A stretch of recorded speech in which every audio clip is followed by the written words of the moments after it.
E assim, bom, voltando aqui à aula, eu peguei esse vídeo, tem no YouTube tem vários vídeos, tá? Muito interessantes, tem alguns até que ensinam como você fazer a a cultura do desenvolvimento do pintinho, né? Que aqui o modelo que a gente vai utilizar é pintinho em casa e tal. Então, depois é legal você, se vocês quiserem dar uma olhadinha lá. Eu até pensei em fazer uma atividade baseada nisso, mas eu não sei ainda, estou amadurecendo essa ideia, tá? Então, ó, esse vídeo aqui, ele não tem som, são imagens. Existe a possibilidade de você fazer, de você desenvolver, ou não sei se vocês já viram isso, existe a possibilidade de você de você, nossa, para mim está muito alto, de você fazer isso, ó, fazer um experimento e estudar o desenvolvimento do pintinho fora do ovo. Então é bem legal, né? Você vai seguindo o desenvolvimento dele. Porque aqui o modelo nosso é de ave, é ovo de galinha. Ó, e já está uma fase bem adiantada. Essa fase já é uma fase de organogênese, né? Ó, tá aparecendo ali o coraçãozinho já está em desenvolvimento. Eu não sei por que está ali, acho que ali seriam os dias que está falando, mas está tudo estranho, né? Está tudo desfocado ali, mas aqui seriam os dias, eu acho que ele passaria. Então é muito legal o desenvolvimento do zoiudo. Olha, parece um ETzinho. Vocês já viram esses vídeos? Algum vídeo desse? Ah, já viu. Eu acho fantástico, né? Eu acho assim... Pode ser. Isso mesmo, Lucas. Eu acho fantástico, né? Vejam, até para a gente olhando o bichinho assim se desenvolver, a gente pensa assim na coisa linda, né? Que é o desenvolvimento, mas também é uma luta, né? O bichinho está ali lutando para se manter vivo, para se formar, né? E depois que nasce, vamos pensar a gente, né? Depois que a gente nasce, assim como os animais, a gente vive lutando, né? Lutando, lutando contra tudo, né? Que existe de ruim nesse planeta. Mas a nossa missão é essa, né? Lutar e deixar alguma coisa melhor para aqueles que vêm depois, né? Ah, até me emocionei aqui. Sou bobo, né? Ok, vamos voltar à aula aqui, senão daqui a pouco eu vou ficar chorando. Ainda mais porque essa é a nossa última aula aqui do ano, né? Antes do Natal. Muito bem. Então, eu fiz uma pergunta lá na atividade. Se a gente comparar, né, o desenvolvimento pensem, a gente estava falando do desenvolvimento dos equinodermos, né, como modelo, lá, o ouriço do mar, e depois os anfíbios. Esses animais, né, como outros, eles têm um desenvolvimento no meio aquático, né? E aí, répteis e aves, durante o processo de evolução, eles criaram aí fizeram uma adaptação, né, para se manter no ambiente, não na água, mas simular, né, uma outra condição, como se fosse o meio aquático, né? E com isso, aves e répteis desenvolveram essa estratégia e conseguem se reproduzir. Qual seria? Como eles são classificados, aves e répteis? Alguém tem ideia? Alguém respondeu a pergunta lá?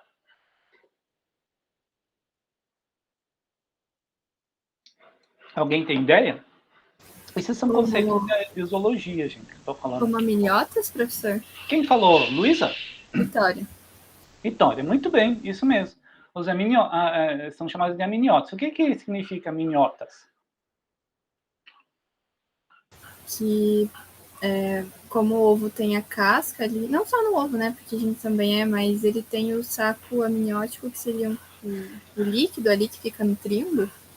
Sim, também, né? Então é um conjunto. Eu colocaria assim que Os amniotas, eles desenvolveram estratégias até durante a formação, né, durante o desenvolvimento, para que eles mantenham o embrião nutrido, né, hidratado e com os nutrientes necessários. Então, assim, o grande evento aí foi a formação do ovo, né? Porque eles são animais, eles depois, né, dentro do processo de evolução, vocês sabem que depois do desenvolvimento no meio aquático, né, os animais saíram do meio aquático, como, por exemplo, eu acho muito legal os, os anfíbios, né, que eles têm uma fase, eles têm a fase do desenvolvimento inicial, tudo no meio aquático, e depois eles fazem a metamorfose e passam para o meio terrestre. Já aves e répteis, né, são resultado aí de um desenvolvimento que é estritamente no meio terrestre. Então, durante o desenvolvimento, durante o processo evolutivo aí, né, daí acho que vocês vão ver evolução lá no 4º ano, alguns grupos de animais desses acabaram, né, adquirindo essa possibilidade de produzir um gameta envolvido por uma casca calcária e que o desenvolvimento seria dentro desse ambiente fechadinho, né? Mas no meio externo, fora do corpo. E é diferente, por exemplo, de mamíferos, né? Que os mamíferos eles já tiveram ainda um upgrade aí no processo de desenvolvimento, que seria o desenvolvimento interno, né? Dentro do corpo do indivíduo. Então, eu considero os amniotas aqueles que se desenvolvem dentro de um ovo. E é lógico que durante a formação do embrião dentro do ovo, ele vai formando estruturas, né, que são parecidas com, que a gente chama de anexos embrionários, e que eu não vou falar sobre os anexos embrionários de ave aqui, né, talvez eu peça aí uma atividade para vocês, e esses anexos embrionários, alguns vão ser muito similares, né, como, por exemplo, a placenta, que a gente encontra em mamíferos, né? Outros órgãos, outros acessórios, outros anexos embrionários das aves têm uma função do rim, né? Ou função renal, assim como se fosse, né? Uma função renal durante o desenvolvimento do embrião. Outros acessórios teriam a função de fazer as trocas gasosas, né? Então, assim, os amniotas, os aves e répteis, eles são fantásticos, assim. Eu acho que, em termos de adaptação de desenvolvimento, eles são, às vezes, até mais adaptados, mais desenvolvidos, digamos assim, do que os próprios mamíferos, tá? Então, uma das funções é essa, né, o desenvolvimento dentro de um ovo, fora do organismo. E aí, eu não posso deixar de falar, né, sobre o desenvolvimento aqui tem um textinho aqui, né, que eu fiz um resuminho, depois eu não sei se no vídeo fica bom para vocês, mas acho que é mais para eu seguir aqui, né, para eu não esquecer as coisas do que para vocês, mas eu vou falar tudo. Então, imagine, né, o ovócito, na galinha, quando que é muito parecido, e tem uma coisa muito parecida com os mamíferos nas aves, porque nos mamíferos todos os ovócitos possíveis, gametas, né, femininos, eles aparecem, eles são produzidos durante a vida embrionária. Aqui também, nas aves também, todos eles são produzidos durante a vida embrionária, que dura 21 dias, né? E aí, depois que a ave eclode, né, a gente chama de eclodir, quando ela sai do ovo, e aí quase que... Muito interessante, porque a ave, ela precisa, em 21 dias, o embrião precisa se tornar praticamente um animal adulto. Porque quando ele sai do ovo, né, apesar de ele ter um tamanho reduzido, por exemplo, pense lá nos pintinhos, ele já precisa, por exemplo, ter um sistema digestório adaptado para comer ração, por exemplo, ou quirera, né? Ou seja, um alimento já grosseiro, duro, né? Diferente, por exemplo, dos mamíferos que passam um tempo lá tomando leite, né? Até achei muito interessante esse dia eu vi uma postagem, né, que todos os animais, os mamíferos, eles passam um tempo de vida mamando, né? Que nem o cachorro, o gato, sei lá, os outros animais, passam um tempo de vida, né? É, se alimentando de leite materno, né? E depois eles são desmamados e vão comer, sei lá, outro tipo de alimento. E o ser humano é o único que tem 50 anos, 60 anos, 70 anos tomando leite, né? Leite de um outro animal. Então é meio louco isso, né? Se a gente ficar pensando nessas coisas. Enfim. Voltando aqui na ave, então, pense, o desenvolvimento da ave dura 21 dias dentro do ovinho, né? Mais ou menos, ao mesmo tempo do desenvolvimento de um pequeno roedor, né? Um mamífero roedor, um rato, um camundongo. E aí, quando ele nasce, né? Quando ele eclode, digamos assim, ele já está quase que um organismo adulto. Ele só vai crescer, né? Em tamanho, mas os órgãos dele já estão quase que praticamente funcionando como se fosse um animal adulto. Então, aqui é muito interessante porque o ovócito nas aves, ele é produzido, então, durante a fase embrionária, né? E depois que ele eclode, ele só vai amadurecendo, vai sofrendo a maturação desse ovócito, né? Ao longo do tempo da vida aí, vamos pensar aqui da galinha, né? Porque galo não bota ovo, então a galinha mesmo, né? E aí, normalmente, depois que ela começa, né, a partir do momento que o primeiro ovócito se torna maduro, completamente maduro, ela vai produzir, né, vai liberar, por exemplo, um ovócito por dia, né? E algumas etapas da vida ela para, né? Tem um pouco de um repouso, talvez, mas os ovócitos eles são liberados, né, a partir do animal adulto, né, um ovócito por dia, ou seja, um ovo por dia. E aí, só que vamos ver como é que acontece esse processo de maturação. Então, o ovócito de galinha, ele é um ovócito, é um telolécito, né? Isso significa que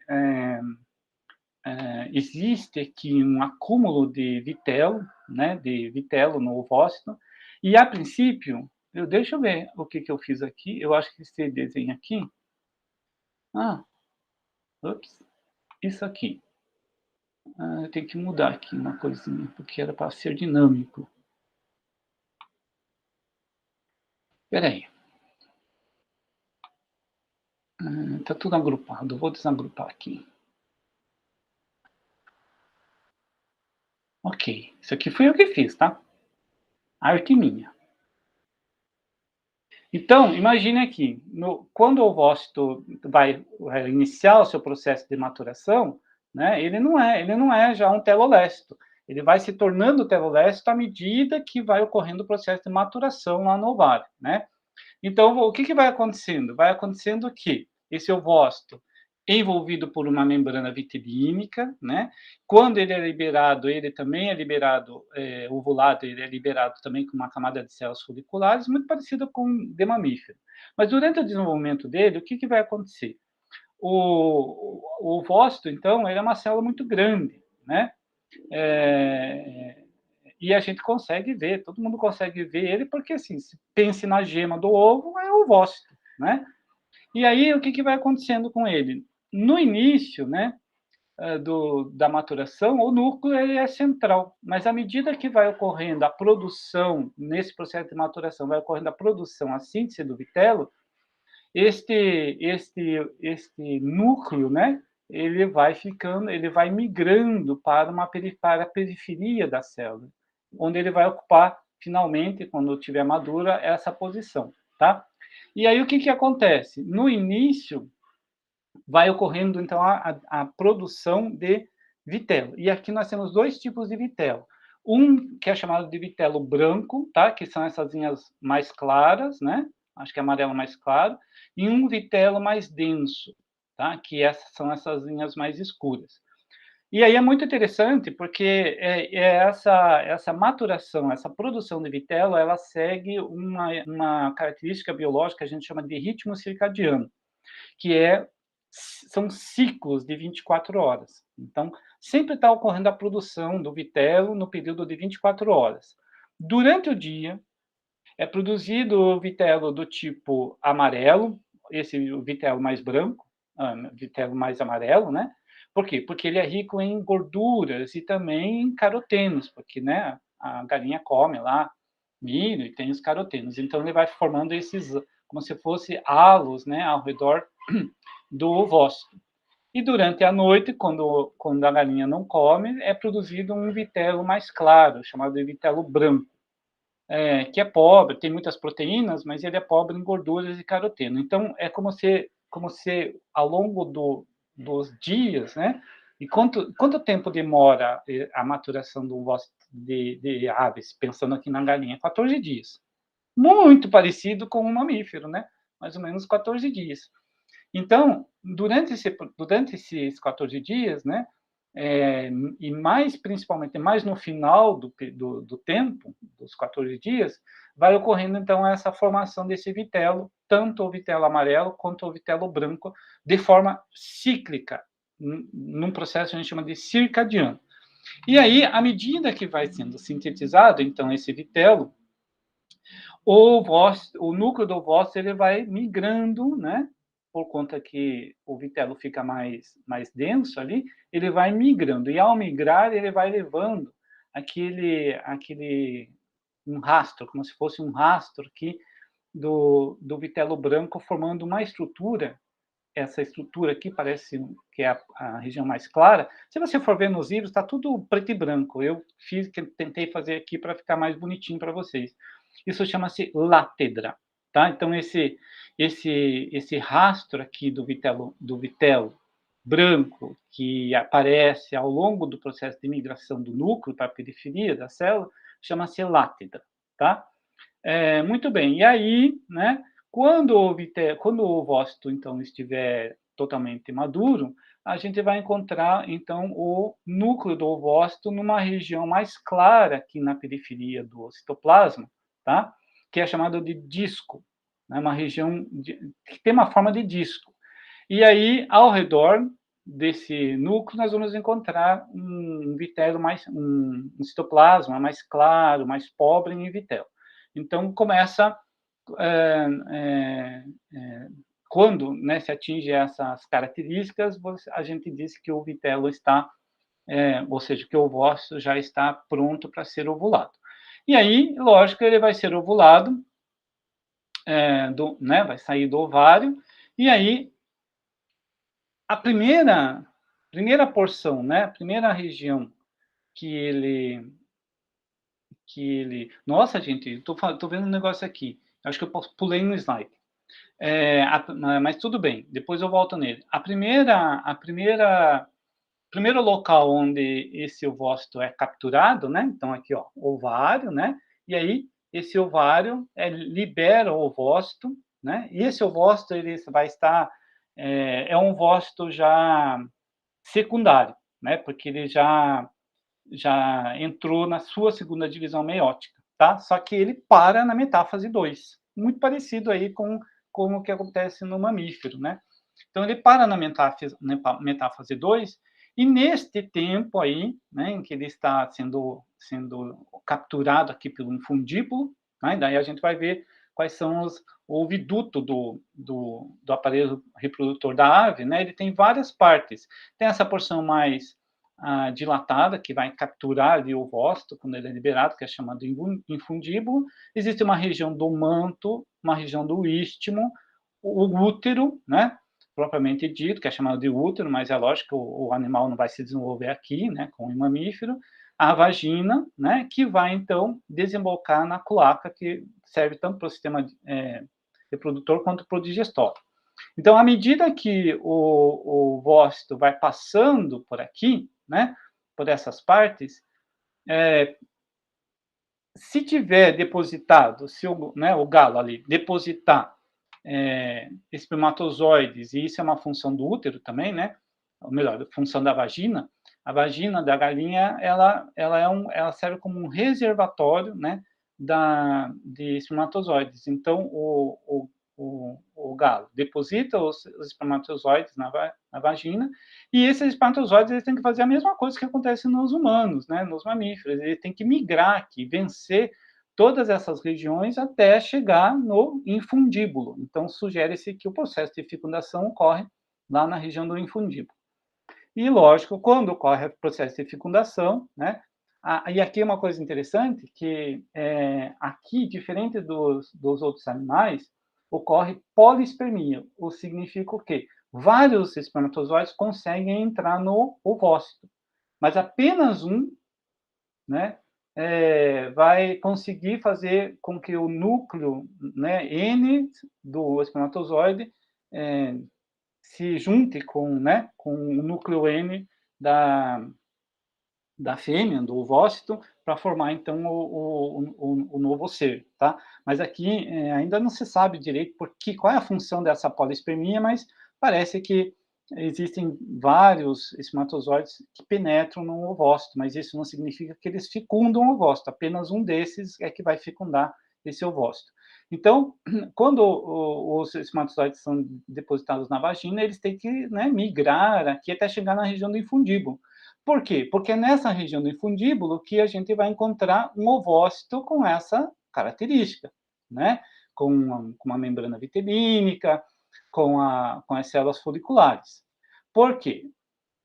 Porque se esse espermatozoide não chegar no infundíbulo, né, à medida que o ovócito vai passando aqui pela região do manto, pelo istmo e pelo útero, ele vai sofrendo alterações, ou seja, não é que ele vai sofrendo alterações, ele vai ganhando camadas de estruturas, né, que vão envolver esse ovócito.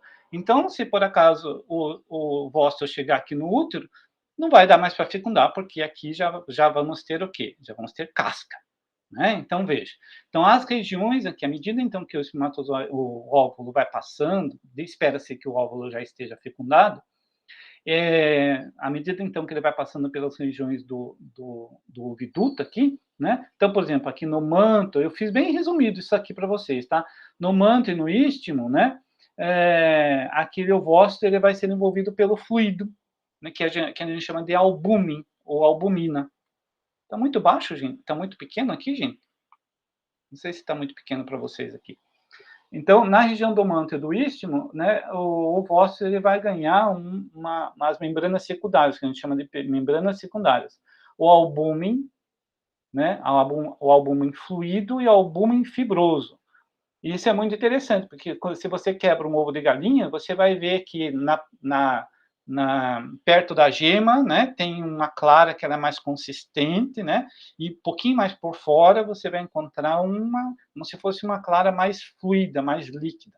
Então é isso mesmo, primeiro, né, o ovo da galinha, o ovócito, ele ganha essas duas camadas aí de albúmin, tá? Um albúmin mais fluido e um albúmin mais fibroso. Inclusive, esse albúmin mais fibroso, então, ele vai formar aquelas estruturas brancas, né? Ou seja, quando você abre o ovo de galinha, você vai ver que tem como se fosse um cordãozinho branco ali, ligando ali, né? Então, aquele cordãozinho branco nada mais é do que um acúmulo do albúmin, né, fibroso, que basicamente esse albúmin ele tem, né, é como se ele fosse um soro fisiológico, digamos assim, mas mais incrementado, com sódio, com nutrientes, né, com água, uma grande quantidade de água, e aí proteínas. Uma dessas proteínas é a queratina. Então, essa queratina que forma aquele albúmin fibroso, né, que forma aquele cordão mais esbranquiçado.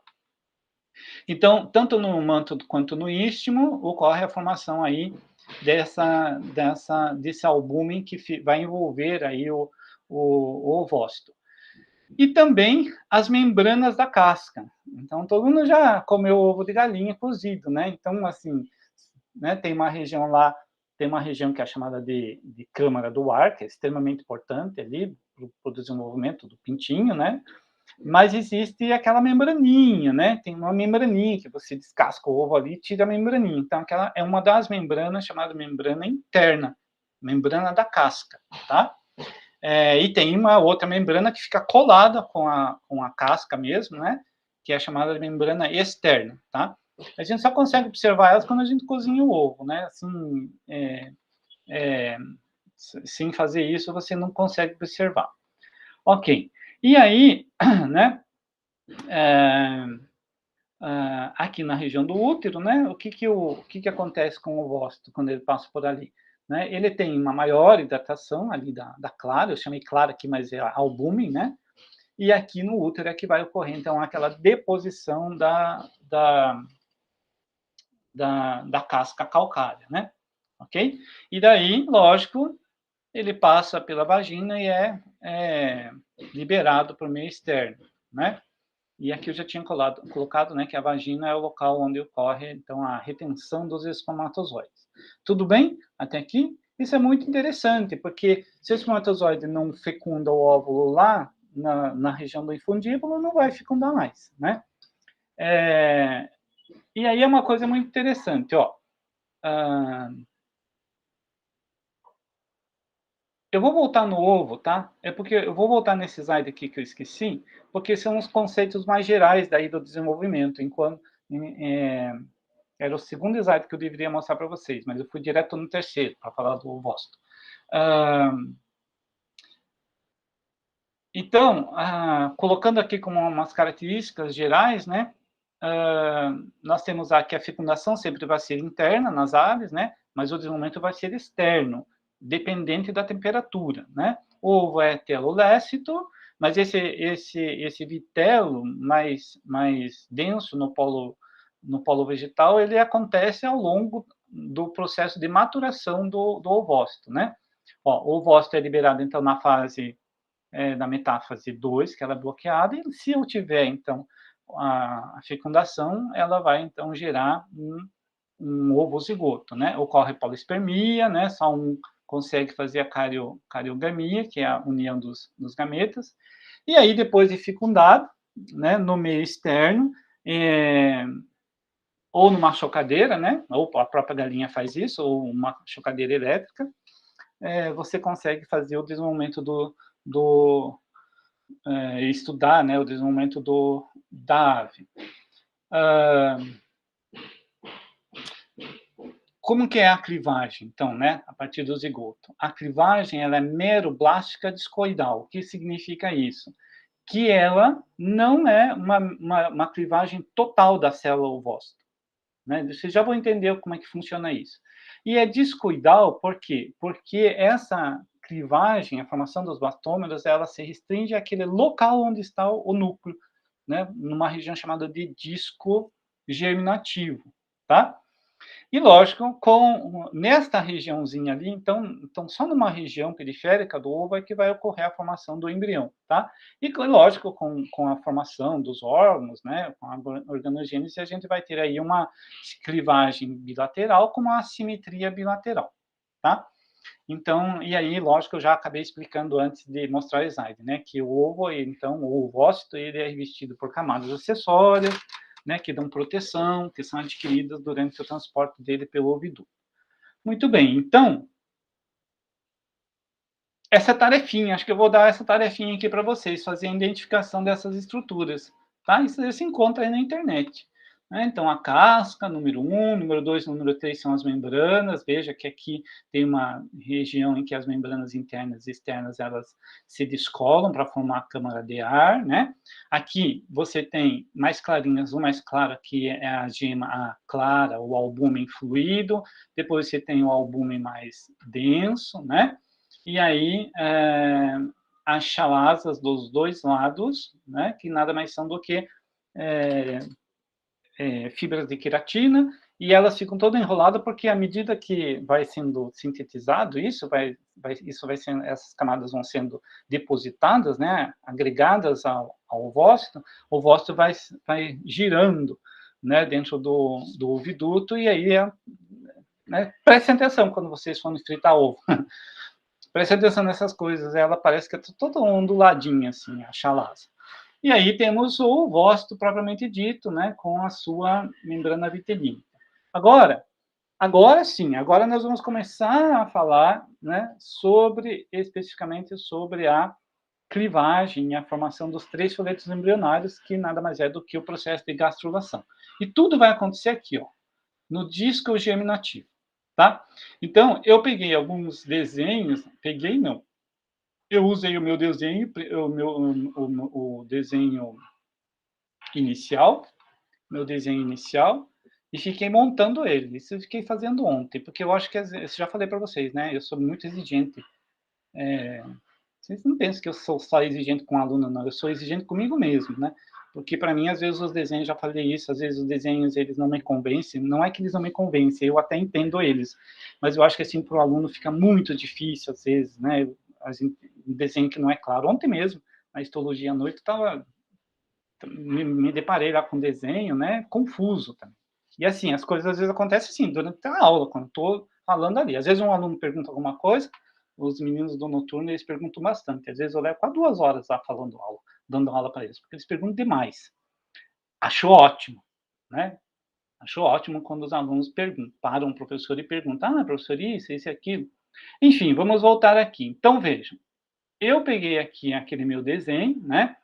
E separei só essa parte aqui, que é a parte do disco germinativo. E aí, a partir da fecundação, né, vai ocorrer as clivagens. Então, veja o que vai acontecer aqui. Essa clivagem meroblástica discoidal. Discoidal porque ela fica numa região de disco, né? Se a gente estivesse pensando em insetos, já aí ela não é num disco, mas ela já é na superfície, é na periferia. Todos os núcleozinhos lá do inseto, né, de uma drosófila, sei lá, primeiro forma-se, a célula se divide, os núcleos se dividem, ficam todos lá dentro, né, mais na superfície, porque o ovócito também é meio telolécito, ele também tem, no centro ele tem mais vitelo, e depois que vai ocorrendo a clivagem. Aqui não, aqui é discoidal, porque fica no disco germinativo, onde vai ocorrer, então, a formação do novo embrião. E ela é meroblástica por quê? Ó, eu vou usar aqui é a animação também. Vejam aqui essa barra é o plano de clivagem. Se fosse uma total, o que aconteceria? O núcleo ia se dividir e ia se dividir a célula ao meio, né? Certo? Ia formar 2 células grandes, 2 blastômeros, né? Um direito e um esquerdo. Aqui não acontece isso. Então, por isso que a divisão é chamada de meroblástica. Ela não é total. E o que significa essa divisão meroblástica? Bom, vocês já vão entender. A primeira divisão, então o núcleo vai se duplicar e vai escorrer a primeira divisão, né? Forma-se os 2 núcleos. E a célula se divide assim, ó, no sentido meridional. Só que ela não consegue chegar, né? Esse suco de clivagem aqui, de divisão, não consegue atravessar toda a célula, por conta do vitelo. O vitelo ele causa ele inibe, né, a divisão da célula. Então, forma-se 2 células aqui, certo? A segunda divisão, até coloquei tudo aqui para ficar mais fácil. A segunda divisão, ela é... Ixi! É que fiquei mexendo tanto nesse desenho ontem. A segunda divisão, ela é equatorial. Então, a primeira divisão é meridional, a segunda divisão é equatorial. Tá vendo? Então, aqui, até posso dizer que essas 2 células superiores aqui, elas até conseguem aqui, né? Por conta dessa membrana, né? Aqui elas até podem começar aqui a formar umas células individualizadas, mas essas aqui não, só formam um núcleo, tá? O núcleo que mantém o citoplasma dessas 2 células vai manter contato direto com o vitelo que está logo abaixo. Consegue entender isso? E depois, como vai ser a terceira? A terceira, depois há uma série de divisões, todas meridionais. Ó. Então, aquela célula que era 2 vai ficar 4 e assim vai. Certo? A terceira, a quarta, a quinta. Então, várias divisões. Serão várias divisões do núcleo nesse sentido, no sentido meridional. Então, o que está acontecendo? Você está vendo aqui que está aumentando o número de células aqui? Talvez essas células aqui até sejam envolvidas pela membrana, mas essas células não. Elas têm contato direto com o vitelo. Consegue entender isso? Quando essa divisão acontece, né? Quando chega lá mais ou menos a uma fase de módula, então veja, ó, várias celulinhas aqui sendo divididas, tá? Cada quadradinho desse é uma célula. E o preto ali eu estou representando o citoplasma da célula com o núcleo, né? Então, nós vamos encontrar aqui, na altura, quando tiver de 32 a 64 blastômeros, nós vamos ter mais ou menos um conjunto de células que estão aqui, ó, no centro, e que elas são bem divididas, elas conseguem ter a sua membrana. Mas essas aqui não. Sempre vai ter uma camada de células que vai estar, em contato direto com o vitelo. E aí, a partir de 64 blastômeros, lembram que a divisão era só meridional, meridional, meridional? Aqui começam a aparecer as equatoriais. E aí vai formando meridional, equatorial, né, até ele formar uma estrutura lá de, sei lá, 256 células, né, uma mórula propriamente dita. Muito bem. E aí, o que vai acontecer, né, quando você forma uma mórula? Agora, preste atenção aqui. Então, aqui nós temos a região do disco, certo? Do disco germinativo. Estas células aqui do centro, tá? Então, agora comecem a prestar atenção nisso. Eu sei que isso é a última aula, mas isso vai, quando eu falar de mamífero, vai acontecer muito nos mamíferos. Mas já vai acontecer aqui, porque a embriologia da ave é muito parecida com a embriologia de mamífero, com algumas diferenças. Então, o que vai acontecer? Nestas células da região mais mediana aqui, vão começar a aparecer espaços entre as células, tá? E aí esse espaço começa a aumentar. Então, as células ali elas começam a perder, né, o contato entre elas, as junções vão ficando frouxas e vai ocorrendo espaços ali. Esses espaços vão sendo preenchidos por líquido, por água ali, né, da clara ou do albume. E olha o que acontece, ó. E esse espaço aumenta. Tá vendo? Então, estou criando um espaço aqui no meio. Então, vou ter células aqui na superfície, tá? E algumas células aqui na base, que estão olhando aqui, que mantém contato com o vitelo, e algumas células ainda aqui na lateral. Certo? Então, o que vai acontecer? Este espaço que aparece aqui, ele vai ser chamado de cavidade subgeminal. Nos outros animais que a gente já viu, chamaria isso de blastocele. Mas aqui ainda não é uma blastocele. A blastocele surge depois, tá? Mas ela é chamada de cavidade subgeminal. E aí a gente define essa região. Uma região aqui, de células. Tá? Então, essas células aqui que estão na sequência, essas células que estão olhando ali, que mantêm contato com o vitelo, depois elas se perdem, elas degeneram, né? E aí vão ficar só aquelas células que vão delimitar esse espaço, essa cavidade subgeminal. Certo? Se a gente estiver olhando isso de cima, né? Imagine a gente olhando o ovinho lá de cima, né? Se a gente conseguisse ver lá a região do embrião do disco germinativo onde está ocorrendo essas divisões, a gente vai observar isso, ó. Uma região que aí eu peguei do livro, né? Uma região no centro, isso aqui é um olhar de cima, tá? Aqui até olhando lateralmente, né? Talvez aqui eu esteja fazendo um corte transversal disso, mas aqui eu estou dando de cima. Então, quando eu olho de cima, é como se essa região aqui, ó, esta região de cima, que é formada só por essas células, tá? Ela é mais translúcida. Por quê? Você tem ali uma capinha de células, tá? Um espaço embaixo delas, tá? E lá embaixo daí continua seu covitelo. E lateralmente você tem células que mantêm ainda um certo contato ali, né, com o vitelo que está próximo. Então, a gente vai chamar essa região aqui de zona pelúcida, tá? E essas regiões laterais aqui, onde as células, se observar por cima, elas vão estar mais, embaixo delas vai ter vitelo, já vão estar em contato, né, mais próximo do vitelo, eu chamo de zona opaca, certo? Então, a região central é chamada de área pelúcida, porque são só células, né, uma camadinha de células ou duas camadinhas de células, embaixo está vazio, tem um espaço, tá? Mas, então, eu chamo de área pelúcida ou translúcida.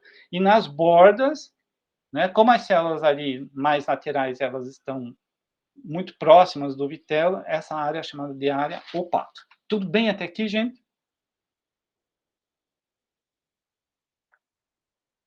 Digam sim ou não. Tudo tranquilo, professor. Ok. Agora, eu lancei mão dos desenhos lá do Gilbert, tá? Agora a gente vai fazer o seguinte. Vamos seguir aqui com o nosso desenvolvimento. Então, agora eu pego só, faço um corte agora longitudinal dessa região do disco, onde tem essas células. E aí eu encontro elas aqui, ó. Tá? Então, peguei só aquela região ali do disco, né? Então, eu tenho aqui uma região que seria, tudo isso daqui seria as células que fazem parte da área pelúcida, né? O transparente, tá? Embaixo eu tenho um espaço que é chamado subgeminativo, né? E embaixo já vem o vitelo, certo? Porque aqui não tem células ainda, porque aquelas células, elas desapareceram, né? Aquelas células que olhavam ali para o vitelo, elas degeneraram. E lateralmente temos a área opaca, né? Que são células, né? Que estão mais em contato ali nas bordas, em contato com o vitelo. E aí, esse conjunto de estrutura, esse disco aqui, eu chamo de blastoderma. Tá? É daí que vai surgir os 3 folhetos embrionários. E aí eu já consigo, né? Eu não, né? Quem estuda a embriologia de ave. Já conseguiu definir aqui, seguindo todo o desenvolvimento do embriãozinho da ave, né? Depois eles determinaram onde neste blastoderma é a região anterior da ave e onde é a região posterior da ave. Tá? Por isso que já está colocado aqui. Então aqui está uma região anterior e uma região posterior. E nessa região posterior nós vamos encontrar de novo um conjuntinho de células que eles receberam o nome de zona marginal posterior. Tá? E abaixo dessa zona marginal posterior, nós vamos encontrar ainda um conjuntinho de células que são chamadas de células da região profunda posterior, como se fosse ali uma camadinha abaixo aí dessas células da região marginal. Agora, preste atenção no que vai acontecer.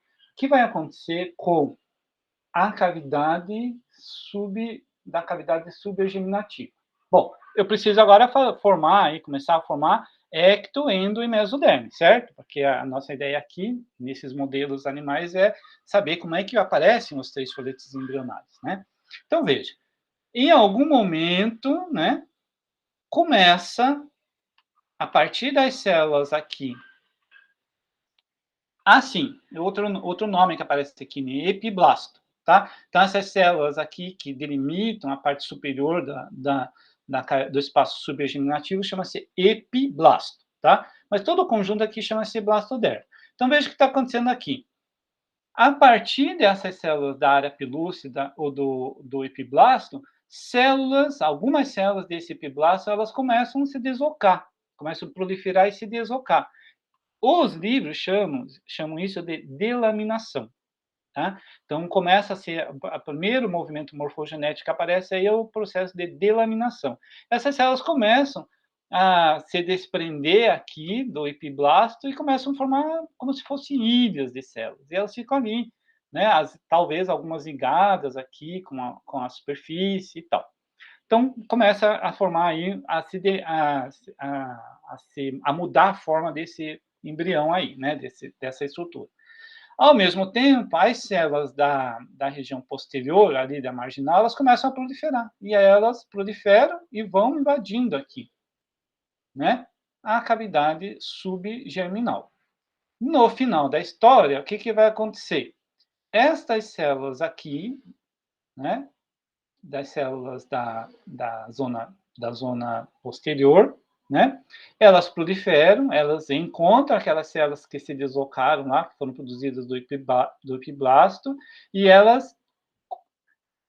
esse conjunto, né, essa lâmina de células aí, vai dividir aquela cavidade subgerminal em 2 cavidades, sendo que a cavidade que fica entre essas células que aparecem aqui e as células do epiblasto, essa cavidade agora a gente chama de blastocele.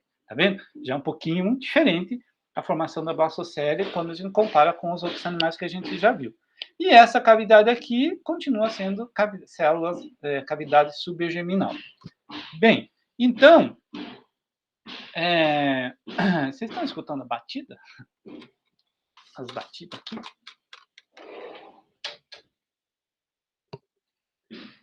Só um minutinho, gente.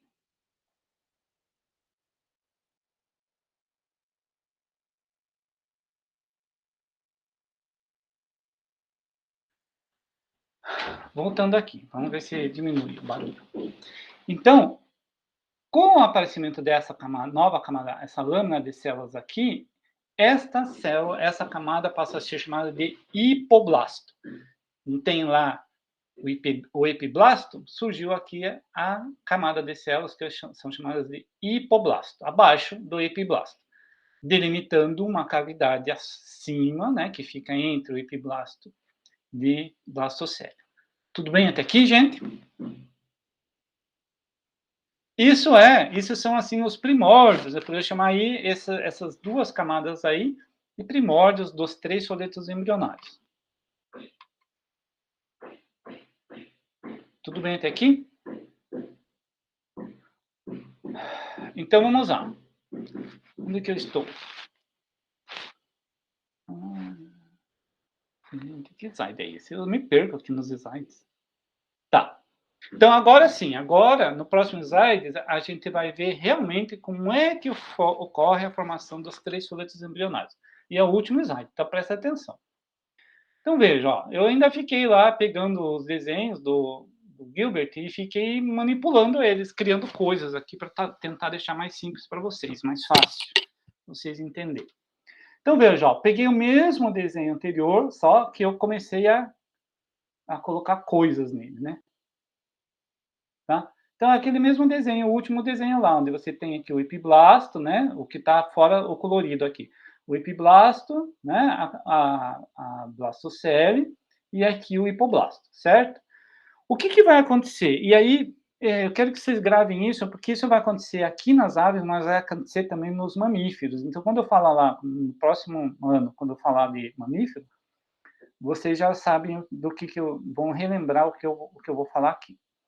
Então, o que acontece? Eu colori aqui, né, para mostrar para vocês o seguinte, que se aqui é a região posterior do futuro embrião, e aqui é a região anterior, ele foi delimitado aqui mais ou menos na região médio-posterior, algumas células do epiblasto começam a proliferar, que são essas vermelhinhas que eu coloquei aqui. Então, elas começam a proliferar, fica um agrupamento de células ali, né? Como se fosse um botãozinho de células. E esse acúmulo de células proliferando ali chamou-se de nó de Hansen. Tá? Nó de Hansen. Então, o nó de Hansen nada mais é do que um acúmulo de células do epiblasto proliferando. Só que essas células do epiblasto, né, elas começam a proliferar ali, para onde elas vão? Ou elas vão para fora, elas se descolam do epiblasto, ou elas vão para dentro.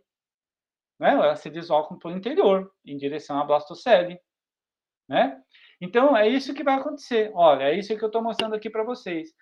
Nesse desenho, ó, as setinhas mostram isso. Então, algumas células do epiblasto, aqui do nó primitivo, ou nó de Hansen, temos chamado de nó primitivo, tá? Mas eu chamo de nó de Hansen. Elas vão proliferar e elas começam a se deslocar em direção ao hipoblasto. Ó. Então, tem células que vão fazer esse movimento, ó, vão se espalhando, tá? Na cavidade da blastocele. Tem para ambos os lados, para todas as regiões ali daquele disco, porque pensem que isso daí é um disco de célula, tá? O embrião aqui ele é discoide. Mesma coisa acontece com o mamífero. Ele é um disquinho, assim, um disco, né, elíptico de células. Então a gente chama de embrião discoide. E aí essas células elas vão migrando, elas vão proliferando e vão migrando aqui. Estas células que se localizam, que vão se localizar, essas em vermelho, tá? Que vão ficar entre o epiblasto e o hipoblasto, elas vão dar origem ao mesoderma, formando o terceiro folheto embrionário.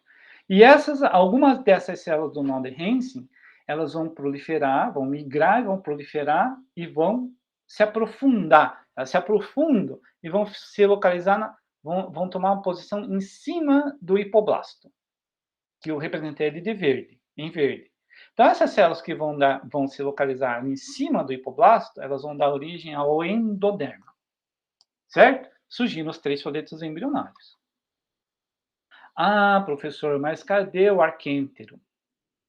Aqui não tem arquêntero, certo? Aqui, o embrião de ave e o embrião de mamífero já não tem essa fase de arquêntero, né?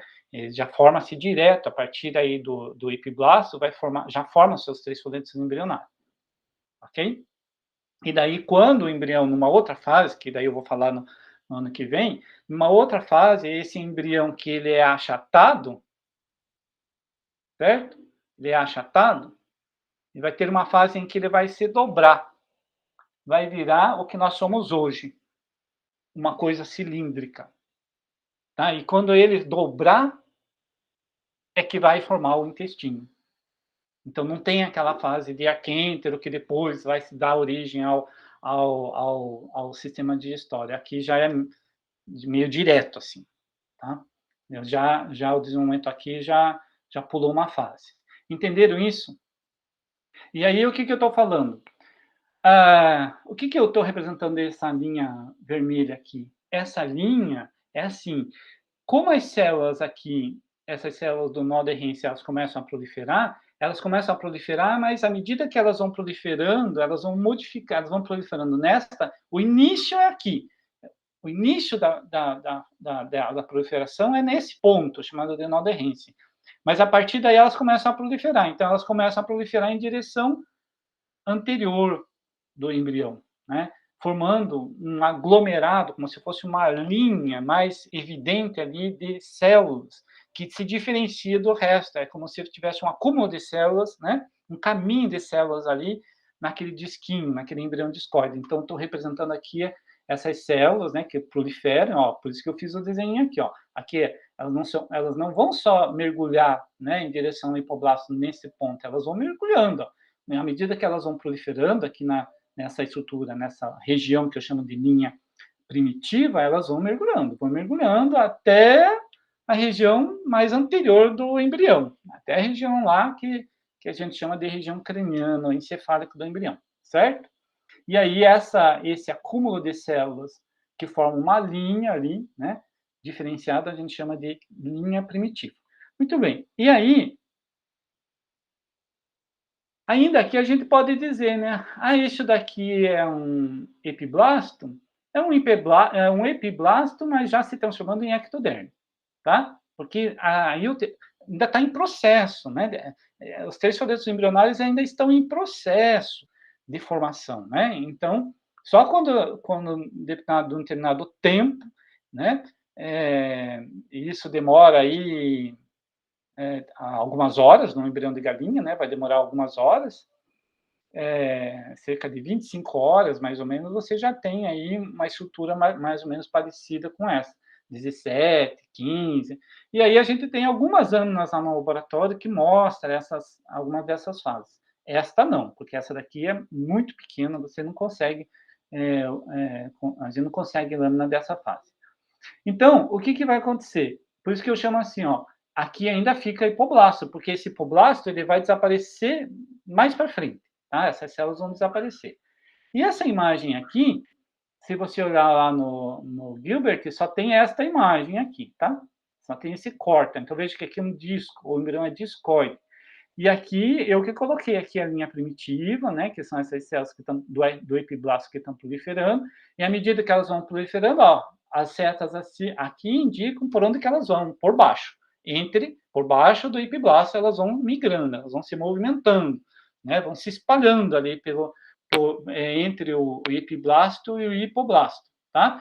E algumas, então, em vermelho, vão depois dar origem ao mesoderma, aquelas que se aprofundam vão dar origem, em verde aqui, ao endoderma. Por isso que eu chamei assim, endoderma em formação, mesoderma em formação. Certo? Muito bem. Só que o livro só fala isso, daí em outro momento, em uma outra parte do livro, ele volta a falar das células do epiblasto, né? E aí eu montei aqui, isso é uma montagem. Então, o que tem abaixo aqui? Vitelo, né? Porque essa estrutura do embriãozinho, ela está ocorrendo lá nesta região do disco, né? Então, o embriãozinho está sendo formado aqui, nessa região do disco, mas abaixo dele tem vitelo. Então, foi isso que eu tentei desenhar aqui, ó. Então, aqui, né, estou delimitando o vitelo, tá? E é lógico, o vitelo aqui estaria envolvido pela membrana vitelínica, certo? Mas o que vai acontecer com o desenvolvimento, né, com o avançar da formação desse embrião, que agora a gente pode chamar de embrião tridérmico, né? Quando nós temos... Isso serve tanto para ave, como mamíferos, como ouriço do mar, sempre vai ter um embrião tridérmico, com os 3 folhetos embrionários. Aqui no caso, né, vai ocorrer aqui ainda um movimento das células do epiblasto, né? Além delas darem origem aqui ao mesoderma e ao endoderma, ainda elas proliferam lateralmente, envolvendo o vitelo, né? Num processo chamado de epibolia. Tá? Então, nós temos aqui um processo de delaminação ou de ingressão das células, né? Para formar os 3 soletos embrionários, e por fora nós temos um processo de epibolia, ou seja, as células vão envolvendo toda aquela estrutura que a gente chama de vitelo. Qual é o destino desse vitelo? Bom, durante o desenvolvimento, esse vitelo vai sendo consumido pelo embrião, né, porque é a fonte nutritiva dele. A clara que está aqui por fora, o que ela vai fazer? Ela vai dar o ambiente úmido, líquido, né, para o embrião. E à medida que o embrião, então, o ectoderma e o endoderma e o mesoderma, né, vai se desenvolvendo, o próprio embrião vai formando os acessórios, né, as estruturas acessórias, como a lantoide, como o saco vitilínico, né, que são estruturas acessórias do embrião, né, para que ele, então, consiga chegar numa fase em que esse embrião aqui vai depois, na sequência, né, o que vai acontecer? A ectoderme aqui ela vai proliferar novamente para formar um sulco neural, para formar o início da formação do tubo neural. Depois ela novamente se prolifera para formar a notocorda, mas isso eu vou falar no ano que vem, tá? Que daí eu vou usar como modelo de estudo o embrião humano. Então, até aqui, né, nessas propostas dessas últimas aulas, até hoje, seria para mostrar para vocês como é que ocorre a formação dos 3 folhetos embrionários nestes diferentes tipos de animais modelo. Ok? Tudo bem, gente? Muito complicado? Por enquanto, tudo certo, professor. Estão conseguindo entender, né? Aí os alunos ajudam muito nisso, né? Porque os alunos, vocês já estão no 3º ano. Isso não é um processo muito fácil. Acho que se eu estivesse falando para o 1º ano, talvez os meninos não tivessem esse entendimento. A professora Michelle está dando aula para o 1º ano, na licenciatura, porque na licenciatura em biologia está no 2º semestre. Não, em biologia está no 1º semestre, está no 1º ano, o ano inteiro. Daí eles fizeram lá, o colegiado fez umas alterações né, por conta aí da pandemia, e aí a embriologia ficou junto com a histologia no 2º semestre. Então, eu estou dando histologia para eles, para a licenciatura, e a professora Michelle está dando embriologia ao mesmo tempo. Então, assim, né, eu não sei, eu tento fazer a minha parte na histologia, né, para fazer, eu dou aqueles lances lá dos tecidos, da origem do tecido e tal, mas isso é um assunto, né, biodesenvolvimento é um assunto bem árido, assim, né, se o aluno não pegar o livro, se ele não ler, se ele não estudar, se ele não olhar os desenhos, se ele não, por exemplo, esses desenhos aí, eu fiquei modificando eles, porque para mim não estava bom para explicar, né? Não sei se ficou claro, espero que tenha ficado claro para vocês todos esses movimentos aí, porque, né, eu poderia chegar aqui só falar, tá, pronto, entendeu, não entendeu? E aí aí eu não estaria sendo professor mesmo, né? Agora, estou à disposição, caso vocês não entenderam algum movimento, né? Podem aproveitar, que essa é a última aula, mas dá para aproveitar aí a oportunidade.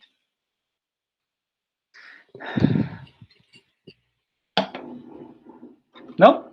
Ninguém tem dúvida nenhuma? Lógico que é legal, né? Porque fica. O bom dessas aulas remotas é que fica a aula lá, você pode acessar ela novamente. Como eu falei para vocês, eu assisto todas as aulas, todas. Tá? Às vezes, ontem a minha aula foi. Levei 1h35 de histologia. Eu fiquei lendo, fiquei escutando ela hoje de manhã para ver se eu não falei alguma coisa errada, se eu não troquei alguma. Às vezes eu troco uma palavra ou outra, né? Às vezes eu estou querendo falar uma palavra, mas troco, falo outra.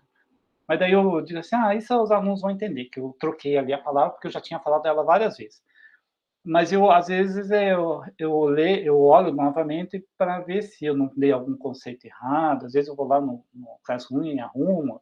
E olha, gente, falei assim, mas troquei lá os atos com os bugados.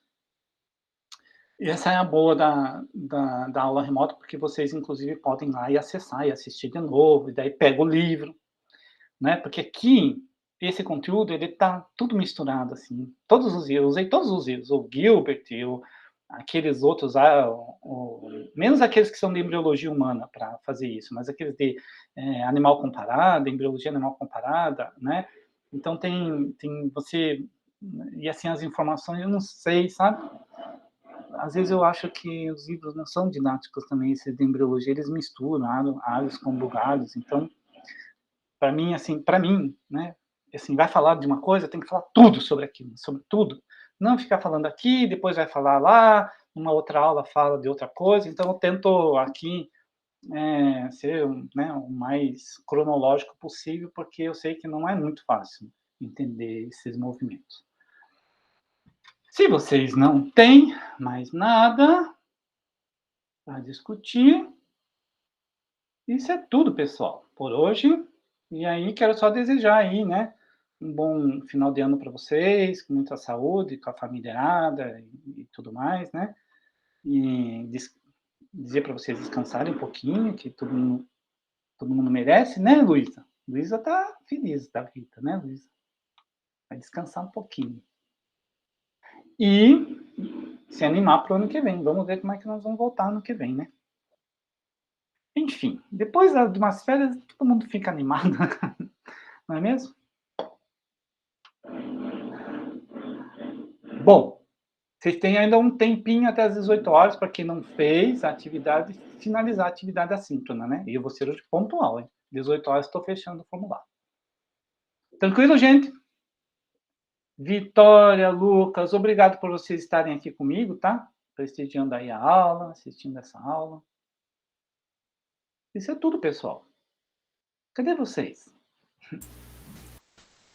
Oi, professor. Boas festas, muita saúde. Obrigado para tudo vocês de bom. também, gente. Bom descanso e boas férias. Tchau, professor. Tchau. Tchau, professor. Bom Natal, bom final de ano. Aproveite bastante, descanse. Até mais. Obrigado. Para vocês também, tá? Não aprontem muito. Um abraço.